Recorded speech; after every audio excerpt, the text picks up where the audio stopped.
Right, back to this story now, and of course we are looking forward to getting your thoughts on it on our X page as well, at the agenda_SABC. A woman has been arrested after allegedly starting a fire in a building in the Johannesburg CBD yesterday. 2 people lost their lives in the blaze, which broke out in an illegally occupied building that contained shack-like structures. Well, for more thoughts on really how we start to turn the situation of unsafe hijacked buildings in the Johannesburg CBD, we are joined by the former mayor of the city of Johannesburg, Mr. Herman Mashaba, who held very strong views while in office about the solution to the problem of hijacked buildings in the CBD. Mr. Mashaba, a good morning to you. Thank you so much for giving us your time. I think your initial thoughts, having heard about this story as it came out, 2 lives lost once again, another fire at another building in the Johannesburg CBD.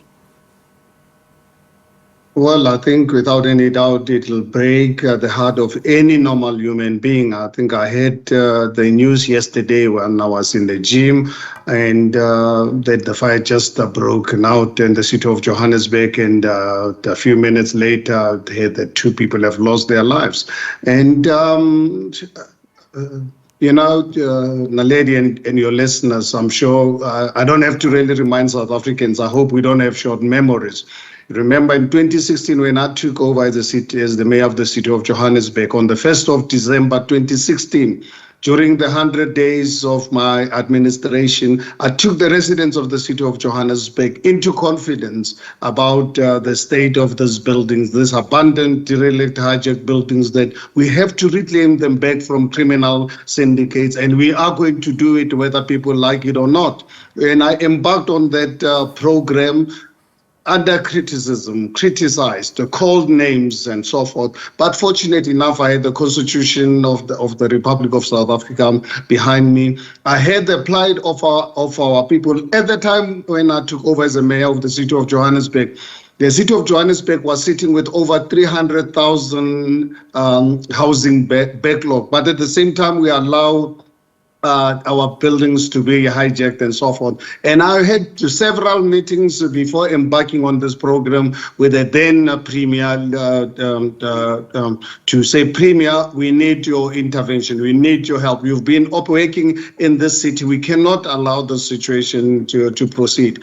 In the 3 years as a mayor, it is on record, passed by the Council of the City of Johannesburg, we managed to expropriate 154 buildings given to the private sector to the value of 32 billion rands, to provide 14,000 permanent jobs, to provide 22,000 housing opportunities for our people and our students.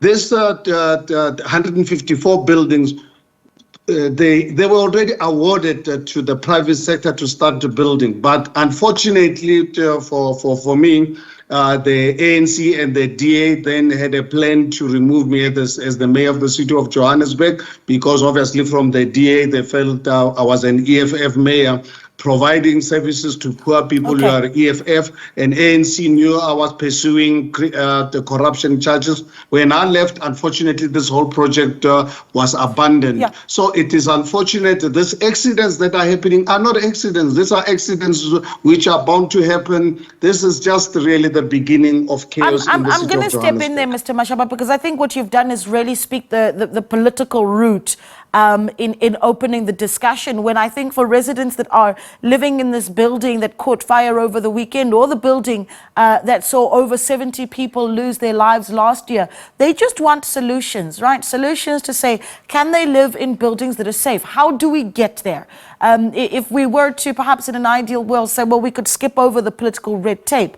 What is it that actually needs to be done for us to see safe, livable buildings in the Johannesburg CBD?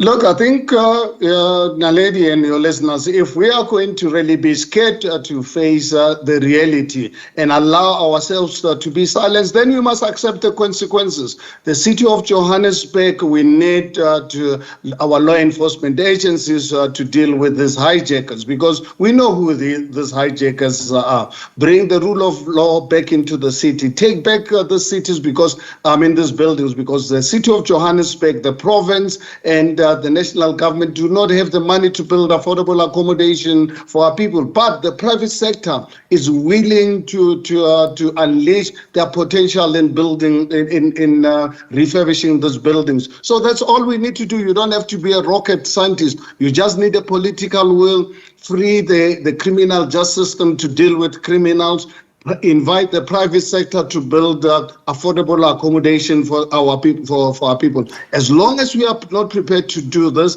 and allow criminal elements to dominate the discourse, then South Africa must accept the consequences. What do you say then to the view that says, well, once you involve the private sector too much into providing housing, you might very well run into the risk of moving into the space of gentrification, as we saw a few years ago with areas in the CBD like the Maboneng district that essentially one could argue were gentrified and then started to push the more vulnerable communities out because they simply couldn't afford to stay there. So who then looks out for the vulnerable person in South Africa who needs a roof over their heads?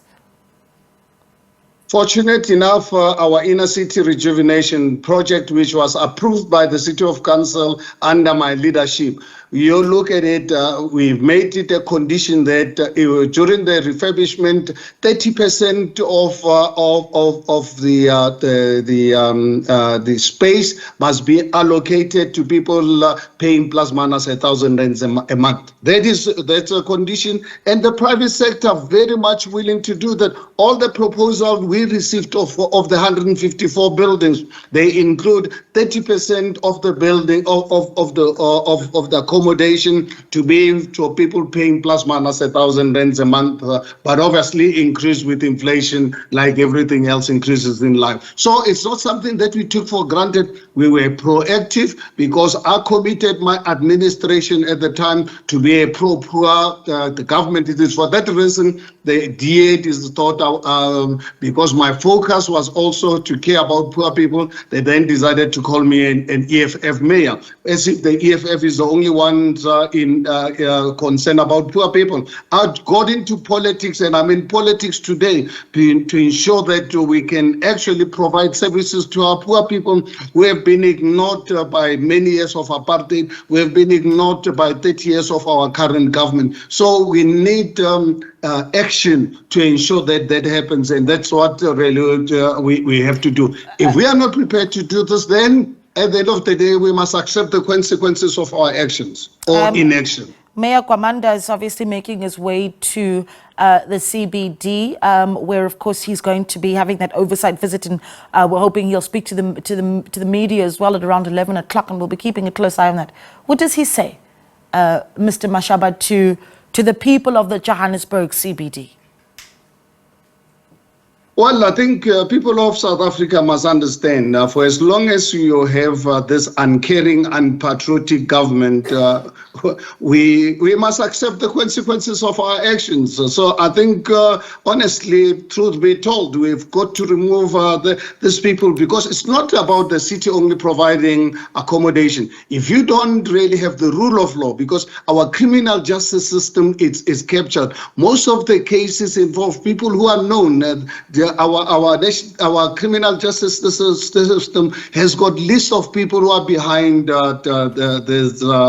this criminal act. So we must not really try and really deal with this matter by just putting a bandage. We have to ensure that we deal with the root cause of this, is to deal with a deep level of corruption and criminality that's happening in the city of Johannesburg. And personally, I don't really believe that Mayor Kayanda has got the mandate, because the people he's representing as a mayor are the people behind this mayhem that we've seen developed in the city of Johannesburg over the last 30 years. It is Mayor Kwamanda. Well, we do appreciate your time, Mr. Mashaba. Thank you so much for speaking to us. Mr. Herman Mashaba is, of course, the former mayor of the city of Johannesburg. That's the capacity that he speaks to us with. And we're taking some of your thoughts of this on our X page at @the agenda_SABC.